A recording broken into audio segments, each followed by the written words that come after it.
maanta ma soo wacay hibo maxamed xasan waa 18 jir ka mid ahayd ardaydii sanadkan ka qalin jebisay dugsiga sare saakay ayaa la sheegay in laga afduubtay xaafadda shanta geed degmada howlwadaag ee gobolka banaadir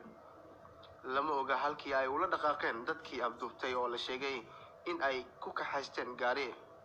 dad aad u fara badan ayaa isugu soo baxay hoygii ay ka deganayd waaxda Saqaawudiin ee degmada howlwadaag kuwaasi oo ka tiiraansanaa dhacdada lagu afduubtay hiba familkooda oo ay ugu horeyso maama xalwo axmed faarax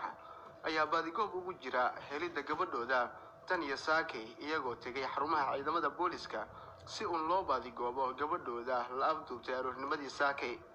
hooyo xalwo axmed faarax oo ah hooyada dhashay hiba oo ka sheekeynaysa xilligii ugu dambeysay gabadheeda oo meel sidaan uga fogeyn guriga ay uga dirsatay adeeg ayaa tilmaamtay in gabadheeda marka la afduubtay kadib ay hal mar la soo xiriirtay kadibna ay ku wargelisay in xaalad adag ay ku sugan tahay kadibna waxaa la damiyay telefoonkeeda waxayna ummadda Soomaaliyeed ay ka codsatay in ay ku soo kaabaan faataxada si mar kale ay ula midowdo gabadheeda waxa ku dhacay adeeg yar oo tiish ah u dirsaday ayadoo ay 2 saac tahay waxa waa aniga meesha aan tiishiisa qamaahir waa dhiray gabadho ay ugu soo daahtay ma aysan soo daahi jirin qof lagu yaqaanana maaha waxa iri gabadhi waa maqantay gabadhi darisoo ila joogto waxay tii hiba ma soo daahi jirin gabadhi maxaa ku dhacay maanta gabar kale habraan waa iga maqantay gabadhi maxaa kaaga dhacay buurkaan tagay waa soo laabtay dharaa gashatidaan iri telefoonka ku celiyay waxay ka qabtaan waay hadhow way soo wacday waxay taa adigana hooy maanta ma soo wacay anigana arrin adag baa ay haysata meel aanan aqoon liigay oo mugdi ah oo isoo ducee macaanto marka oo iyadoo ay soo ugu dambeysay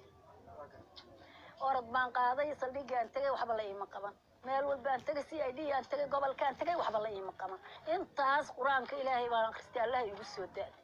adoo magaalada ku jira dawladna wax ka qaban mayso dad kalena wax ka qaban maayaan maxamuud xasan jaamac waa adeerka hiba oo ah gabadha la sheegay in la afduubtay gabadhan hiba maxamuud xasan leeyahay maanta 3 saac loo diray meel 2 saac ay ahayd meel loo diray hooyadu waxay noo sheegtay in gaari madow lagu qaatay ilaa hadda la yahay meel markay tagaan wax loo qabanayo inay jirin wax u raadinayaan inay jirin marka ummadda Soomaaliyeed ka codsanayna faataxada u soo maran ilaahay u sal maryan maxamed xasan waa gabadh la dhalatay hiba si dareen leh ayay kaga hadashay dhacdada lagu kaxaystay walaasheed dadka Soomaaliyeed waxaan ka codsanaynaa inay faataxada noo maraan meel walba ay joogaan maanta hadii la dhaho gabar Soomaaliyeed ama wiil Soomaaliyeed hadii la dhaho dawlad goobaysa anaga ma qabno wadankeena waxay ka danqanayaan malaha halkani waa hoyga hibo maxamed xasan oo la sheegay saakay in laga afduubtay qaybo ka mid ah degmada howlwadaag ee gobolka banaadir gaar ahaan waaxda Saqaawudiin waxaana dadka ku nool xaafadan ay isugu soo baxeen hoyga hibo maxamed xasan iyagoo oo muujinayay dareen aad u daran waxaana ay aad uga xun yihiin falka dhacay iyo waliba in la waayay mid ka mid ah gabdhihii xaafadda oo ay sheegeen in ay ka mid ahayd mid ka mid ah gabdhaha haldoorka u ah xaafadii ay deganayeen maanta waxa meeshan la soo istaagay waxa way dareenkeena aad u kacsan yahay waa dareemi kartaa gabar agoonnimo lagu soo koriyay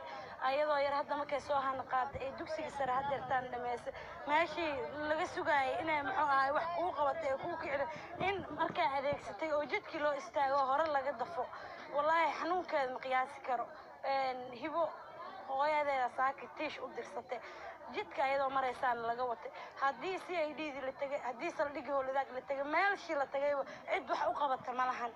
muqdisho waxaa muddooyinkii dambe astaan u noqotay qaraxyo dilal qorsheysan iyo falal kale oo lid ku ah ammaanka laakiin waxaa soo korortay dhacdooyin kale oo u gub ah tiiraayadeedana leh maalmihii la soo dhaafay muqdisho waxa ay martigelisay tiro afduub ah oo lagula dhaqaaqay gabdho iyadoo la tilmaamay in dadka geesaha la mariyay waxyaabo suuxinaya qofka kadibna u fudeynaya in si dhib yar ay u kaxaystaan qofka ay doonayaan Zakariya Ahmed Muuse TV